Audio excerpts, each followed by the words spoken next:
नमस्कार, आप देख रहे हैं इंडिया टाइम 24 न्यूज़। आपके साथ मैं हूं प्रवीण। हाल ही में उत्तराखंड के चमोली में एक त्रासदी सामने आई जिसमें बड़ी संख्या में जान माल का नुकसान हुआ। 32 डेड बॉडीज अभी तक मिल चुकी हैं और करीबन 200 लोग अभी मिसिंग हैं। इसके पीछे तमाम रिसर्च की गई और रिसर्च में ये भी पाया गया कि ग्लोबल वार्मिंग इस तरह की जो त्रासदी होती है उनके पीछे एक बड़ी वजह होती है। ग्लोबल वार्मिंग होती क्या है, इसके इम्पैक्ट क्या होते हैं और इससे कैसे कंट्रोल किया जा सकता है, इस पर बात करने के लिए मेरे साथ डॉक्टर CM भगत मौजूद हैं, जो अक्सर पर्यावरण से जुड़े रहते हैं, अपनी राय देते रहते हैं प्रकृति को लेकर। सर, बहुत बहुत स्वागत है आपका। नमस्कार जी। सर, सबसे पहला सवाल मेरा यही है जो हर कोई जानना चाहता होगा, ग्लोबल वार्मिंग आखिरकार होती क्या है, इसके इम्पैक्ट क्या है? देखिए, हम सब इस धरती पे रहते हैं और ये धरती जो है बहुत विशाल अंतरिक्ष का एक छोटा सा कण है।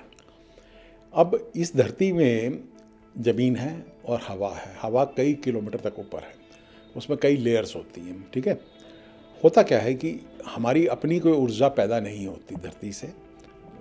100% जो होती है वो सूरज से आती है। ज़मीन गर्म थी, वो गर्म, कई बार वॉल्केनो वगैरह आते हैं, पर वो इतना नहीं होता कि धरती को गर्म कर सके, थोड़ा सा एरिया गर्म कर दें।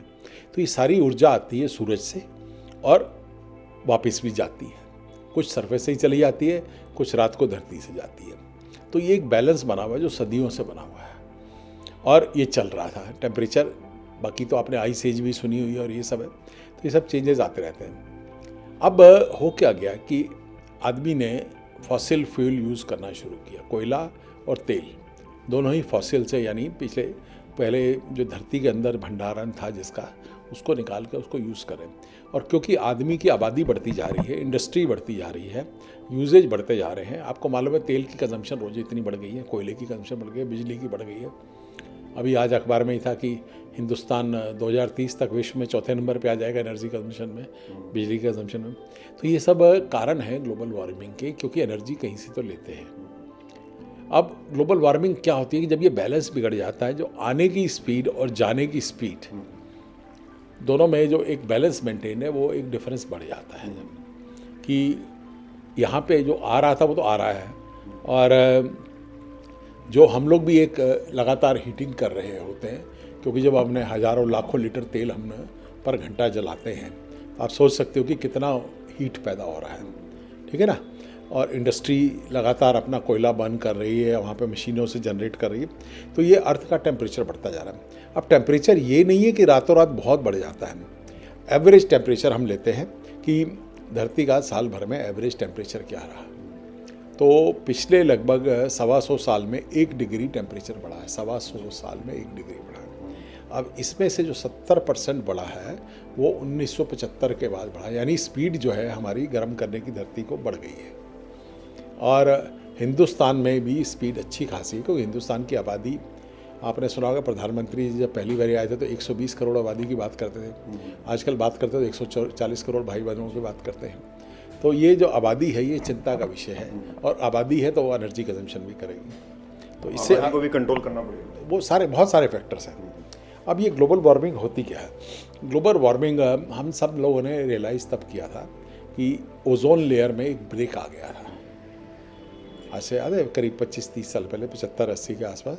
और ये सब कहा गया ये कूलेंट्स की वजह से है, कि जो कूलेंट्स फ्रिज में यूज़ होते थे उस वक्त, ये ऊपर नॉर्थन हेमिस्फीयर पे जाके इकट्ठे हो गए थे और वहाँ पे ओजोन लेयर में गैप कर दिया, कि जिसकी वजह से जो हीट जो थी धरती में ज़्यादा पहुँचने लग गई। अब ये जो है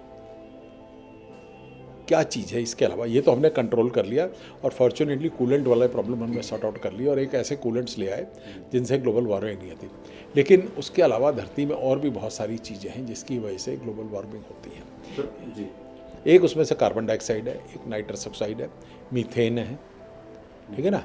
तो ये सब चीज़ें नेचुरल प्रोसेस में होती हैं। समुद्र के अंदर पड़े हुए जीव जो है और जो खरपतवार है और वो है, वो सब ग्लोबल वार्मिंग करते हैं। वो सब नाइट्रस ऑक्साइड पैदा करते हैं, कार्बन डाइऑक्साइड पैदा करते हैं। तो ये एक नेचुरल प्रोसेस है, लेकिन आदमी ने अपने सियानेपन में या बेवकूफ़ी में इस बैलेंस को अच्छे से डिस्टर्ब कर दिया। बात करें इंडिविजुअल की, तो कैसे इसको कंट्रोल किया जा रहा है? एक अवेयरनेस के लिए आप एक मैसेज दें कि क्योंकि एक एक इंसान से मिलकर देश बनता है, फिर दुनिया बनती है, वो क्या करें? बहुत बड़ी बात कही है आपने कि ये हम सबको देखना पड़ेगा कि हम क्या कर सकते हैं। अब हमें पहले कारण जानना है कि ग्लोबल वार्मिंग क्यों होती है। कारण यही कि carbon dioxide, heat, nitrous oxide, methane, अब ये सब हम लोग खूब पैदा करते हैं। गैस पे काम करते हैं तो जितना हम बचा सकते हैं वो हम नहीं बचाते हैं, हम खूब खुला खर्च करते हैं। घर में बिजली फालतू यूज़ करते हैं, फॉसिल फ्यूल को ज़्यादा इस्तेमाल करते हैं, और गांव में ये जो गोबर वगैरह के उपले वगैरह है वो ठीक है, ट्रेडिशनल है, हमारा खाना भी कई बार स्वाद बनता है उसमें, लेकिन इनका जो बर्निंग होता है, ये जो मीथेन है, मीथेन ग्लोबल वार्मिंग है। तो एक सबको एक कॉन्शियस एफर्ट करना है कि फ्यूल गाड़ियों की मूवमेंट कम से कम रखें। और हम सब ने नोट किया था कि कोविड के शुरू के कुछ महीनों में पोल्यूशन भी कम हुई थी और एक आसमान भी साफ़ हो गया था।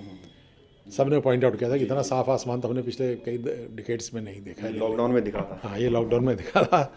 तो देखिए, आदमी चाहे तो कर सकता है, लेकिन एक समझने की बात है कि ग्लोबल वार्मिंग को रोकना बहुत ज़रूरी है, क्योंकि जो मैंने बताया ना कि 1 डिग्री टेम्परेचर 1890 के बाद शायद बढ़ा है, और उसमें से जो 75% है वो पिछले 30 साल में बढ़ा है, 30 या 40 साल में बढ़ा है।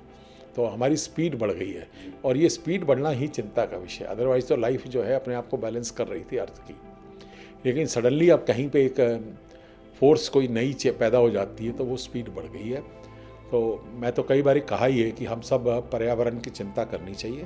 पर्यावरण का मतलब खाली प्लास्टिक नहीं है, पर्यावरण का मतलब है प्लांटेशन भी है, प्लास्टिक की कंजम्पशन भी कम है, और हीट की कंजम्पशन जो है वो कम से कम करनी है हमें, हम सबको।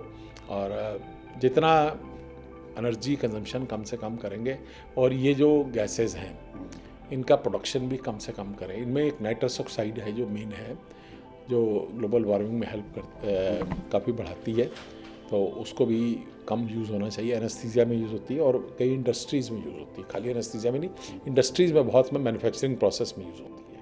सर, रिसर्च में पाया गया है कि 70% तक वेस्टर्न कंट्रीज़ में ग्लोबल वार्मिंग का जो है खतरा वो बढ़ रहा है। तो आपको लगता है कि वेस्टर्न कंट्रीज़ जो हैं वो अपने कमर्शियली प्रॉफिट के लिए जो है पूरी दुनिया को नुकसान कहीं ना कहीं पहुंचा रहा है? देखिए, वेस्टर्न कंट्रीज़ और यूएसए दोनों ने ही इसमें रोल रहा है। सेकेंड वर्ल्ड वॉर के बाद एक आई थी इंडस्ट्रियलाइजेशन, सबको मालूम है कि इंडस्ट्रियलाइजेशन की वेव आई थी, और हिंदुस्तान में वो नहीं थी, लेकिन यूरोप में और यूएसए में एक इंडस्ट्रियलाइजेशन की वेव थी, और ये उस कारण ये सब इन लोगों ने ये ग्लोबल वार्मिंग में बहुत बड़ा रोल अदा किया। अब जब मीटिंग होती है, पेरिस एग्रीमेंट और उससे पहले क्योटो एग्रीमेंट था, तो जब ये मीटिंग्स हुई तो यहाँ पे ये लोग अपनी जिम्मेदारी से मुकर रहे थे, तभी कुछ लोगों को सख्ती करनी पड़ी कि हम लोग नहीं करेंगे। यूएसए के प्रेसिडेंट जो पीछे थे उन्होंने मना भी कर दिया कि हम तो इसमें पार्टिसिपेट नहीं करेंगे, क्योंकि वो अपनी इंडस्ट्री कम नहीं करना चाहते थे। इंडस्ट्री कम करने का मतलब है कि रोज़गार कम होगा, रोज़गार कम होगा तो पॉपुलिस्टिक मूव नहीं होगा, वो पब्लिक परेशान होगी।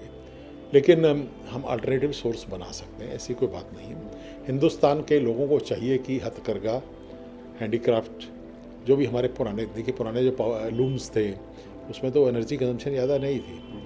अभी वही कपड़ा जब पावर लूम उसमें बनता है मशीन, तो एनर्जी कंजम्पशन होती है। इसी तरह दवाइयों में भी बहुत ज़्यादा है।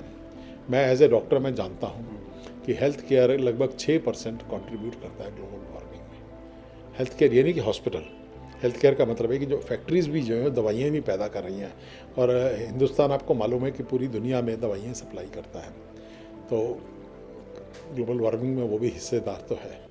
बात करने के लिए बहुत बहुत शुक्रिया। तो ये थे मेरे साथ डॉक्टर CM भगत, जिन्होंने अपनी छोटी सी बात में एक बहुत बड़ा मैसेज दे दिया है।